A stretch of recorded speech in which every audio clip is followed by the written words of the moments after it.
message for today.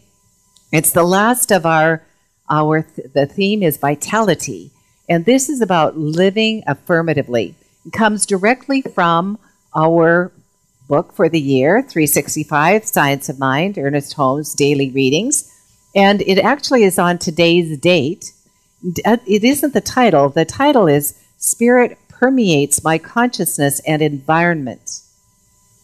That itself is pretty interesting. Spirit permeates my consciousness and environment. Everything around me. And this is how he begins. It is only as you live affirmatively that you can be happy. It is only as you live affirmatively that you can be happy. So this message is all about being happy.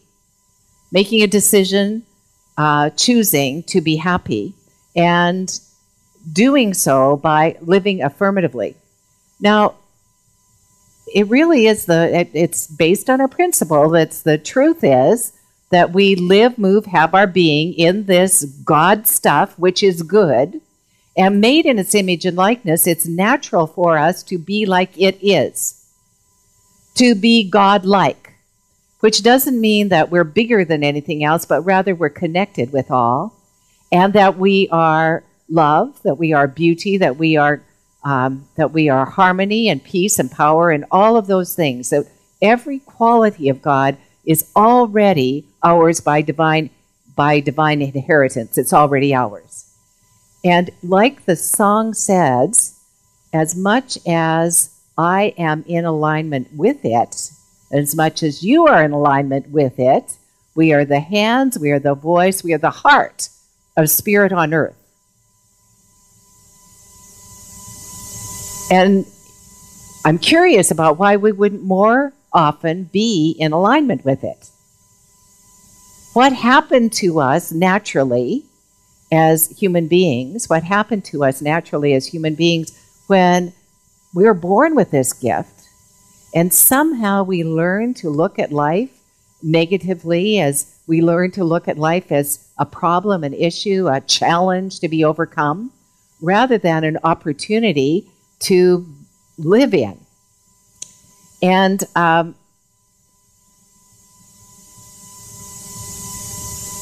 we look at our lives, and our lives are the clue about what we've been thinking. You know that, right? Because it always turns out up here, over here, in front of us, all around us. Whatever we've been thinking about becomes our experience. If we're convinced that we are loved, then we'll be surrounded by love. If we really believe it, we will be. If we're convinced that that the world is a pretty terrible place to live in, that will be our experience. That will be our experience. Now, none of us are convinced in that, of course. So we've been at it. This is what we talk about. We do this all the time. I found out something wonderful on Thursday night, and I was really excited about it. Thursday, Dr. Stephanie Reese has been giving these little mini 1-hour workshops, discussions on my friend the brain, or your friend the brain. Anyway, I'm personalizing it, my friend the brain.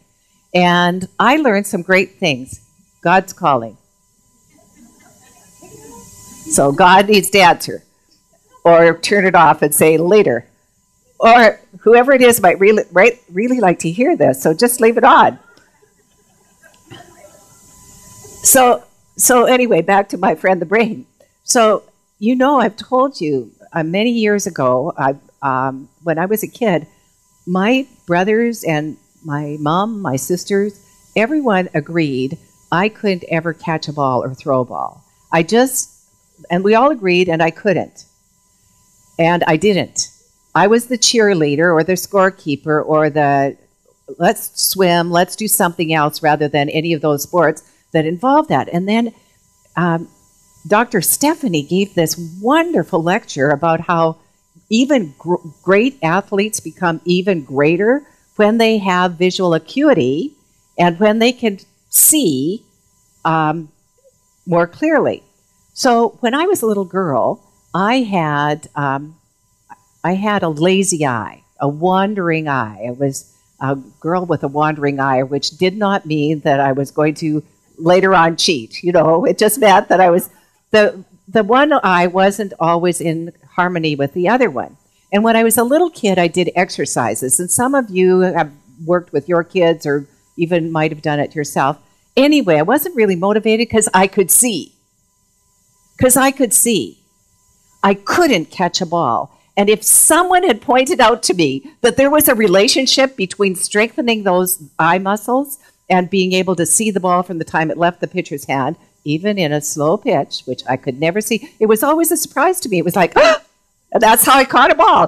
It's there already. And when Dr. Stephanie was telling about athletes that very same thing happens to because of she uses real professional doctor language. Eyes are messed up.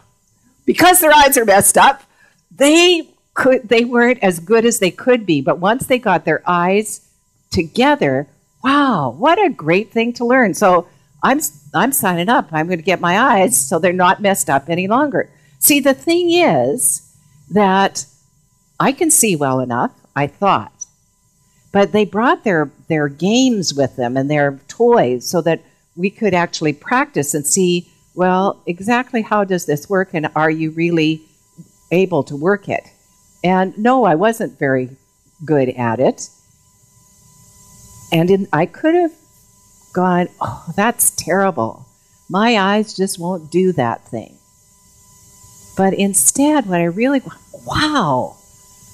Now, maybe I'm a little too old to try out for a softball team, but Reverend Karen's going to be starting one next year, so maybe by then I actually could see the ball that was thrown to me and might not go like that.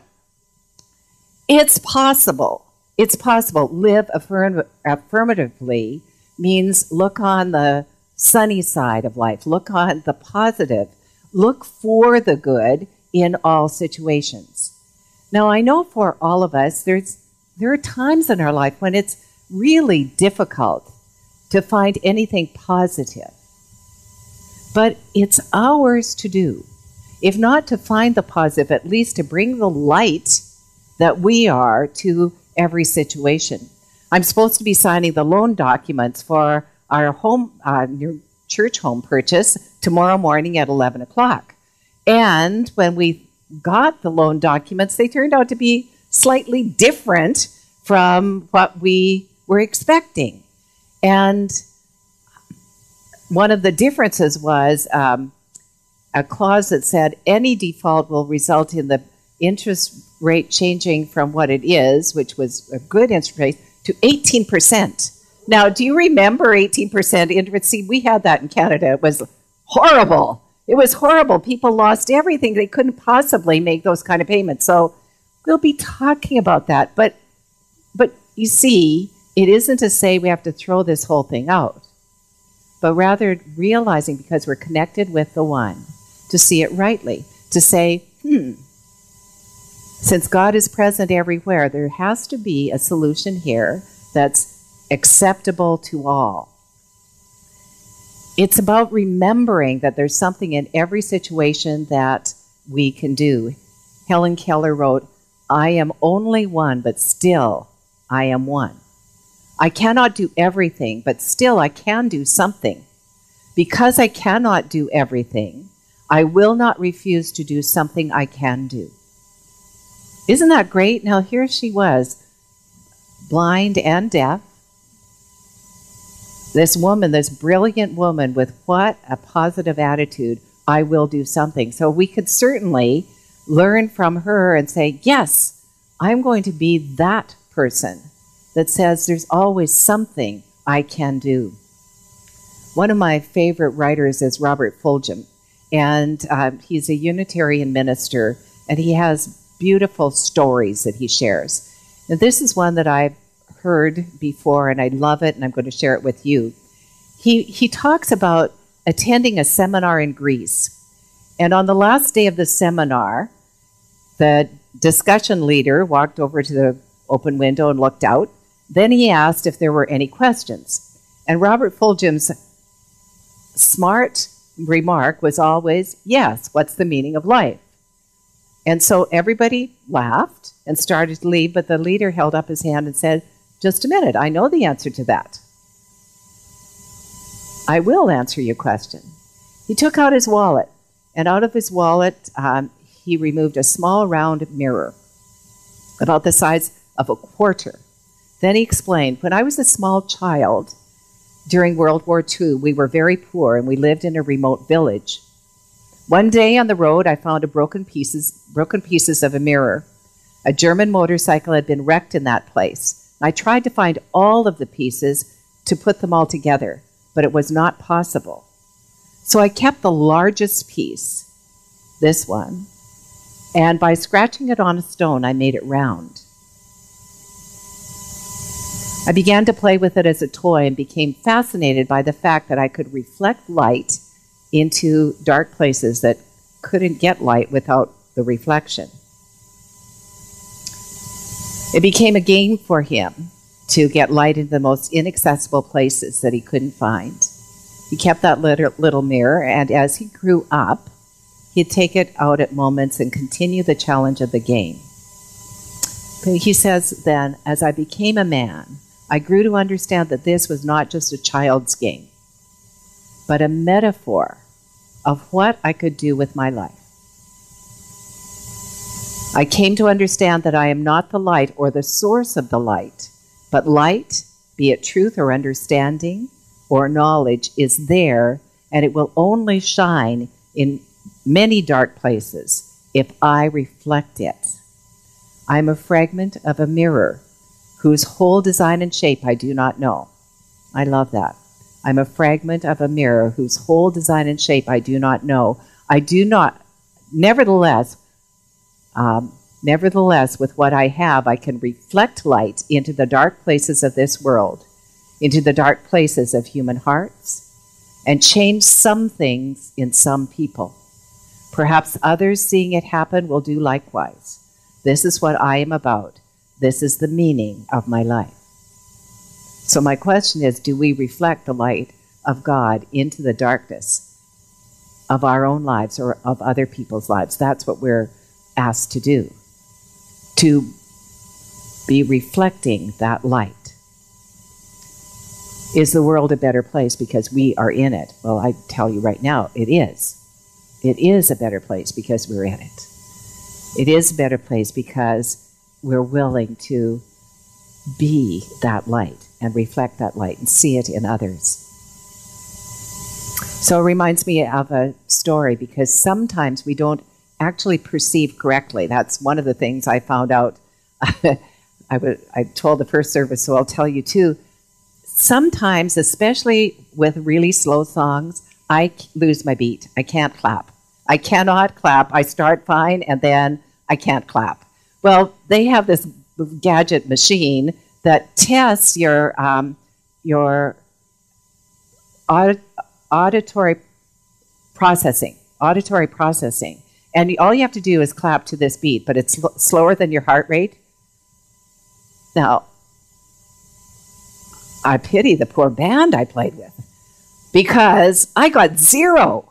I didn't get one right. I was either too fast or too slow. So anyway, more work on that. But first of all, get the vision going. But anyway, so I apologize to Melissa if she does something that I'm going to be off. I won't clap. I'll sing along, but I won't clap because I don't want to influence you all in that kind of way. There's a greater way to influence you. So this is the story. There's a man who was worried. And speaking of worried, see, fear is what motivates us often. What motivated me to even pay attention to those numbers in the mortgage? Oh, fear. What if I'm agreeing to something that would be not good for the church in the long run? Fear. Okay, so this is about a man who was worried about his wife. He thought she was losing her hearing, so he consulted a doctor. The doctor suggested that he try a simple home test on her. First of all, stand behind her and ask a question, first from 20 feet, then from 10 feet, and then right behind her. So the man got home, and his wife was working at the stove, so he was about 20 feet away, and he said, What's for dinner tonight? There was no answer. Then from 10 feet behind, he repeated, what's for dinner tonight? Still no answer. Finally, right behind her, he says, what's for dinner tonight? And his wife turns around and says, for the third time, chicken. So someone had a hearing problem. But it wasn't her.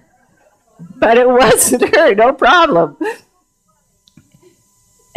And actually, we're always doing that. We're always projecting from our own consciousness what it is that is true about us on other people. So whether it's about hearing or whether it's about unkindness or anything, check. Is it necessary, and could it possibly be that you're simply projecting something uncomfortable about yourself? Ernest Holmes said this, the attitudes of praise and thanksgiving are salutary.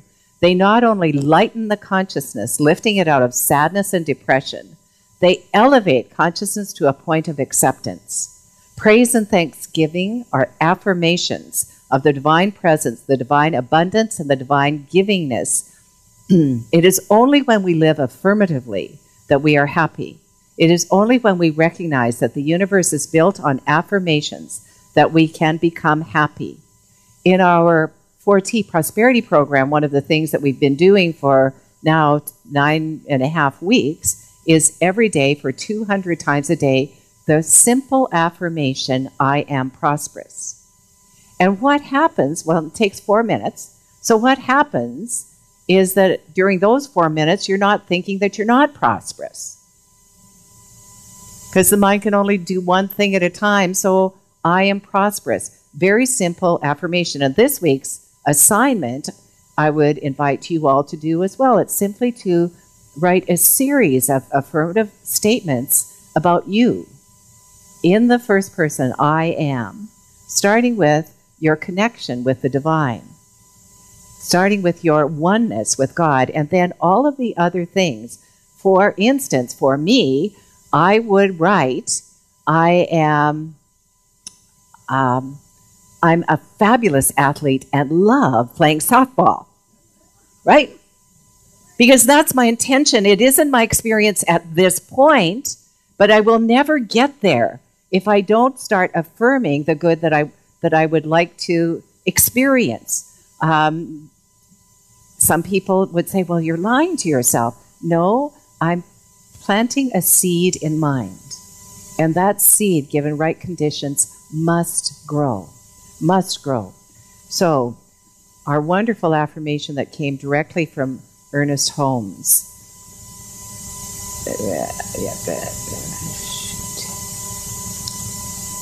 Included that divine presence within me blesses everyone I meet. Let's say that together. Divine presence within me blesses everyone I meet, heals everything I touch, and brings gladness into every life.